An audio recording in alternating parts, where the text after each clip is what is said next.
সহ্য করে বাংলাদেশ জামাত ইসলামী রাজপথে টিকেছিল। সুতরাং আগামীও বাংলাদেশ জামাত ইসলামীকে ভয় রাখে। আগামী নির্বাচন কবে হবে সেই ডেটাকে এগিয়ে দিতে চান, তাদেরকে আমরা বলতে চাই জামাত ইসলামী সবসময় আল্লাহর উপর বিশ্বাস করে এবং আগামী নির্বাচনে বিশ্বাস করে। আমরা আগামী নির্বাচনে যে অগ্নি পরীক্ষা, সেই অগ্নি পরীক্ষা আমরা নির্বাচন হচ্ছে পরীক্ষা উত্তীর্ণ হয়ে যাবে ইনশাআল্লাহ। আল্লাহর উপর বিশ্বাস হয়েছে, সেই উদাত্ত আহ্বান দেখে আমরা আমাদের বিশ্বাস আল্লাহর উপর রাখতে চাই।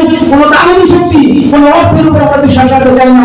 সম্মানিত উপস্থিতি, আজকে আমাদের উপরে যে বাংলাদেশের উপরে যে জুলুম নির্যাতন বিভিন্নভাবে বাংলাদেশের মানুষের উপর নিষ্পেষিত করেছে, সেই নির্বাচনে আজকে আমরা এইগুলো আমাদেরকে আমাদের রাষ্ট্রীয় তুলে ধরবো। সেই উদাত্ত আহ্বানটুকু রেখে আমি আমার সংক্ষিপ্ত কথা বলে শেষ করছি।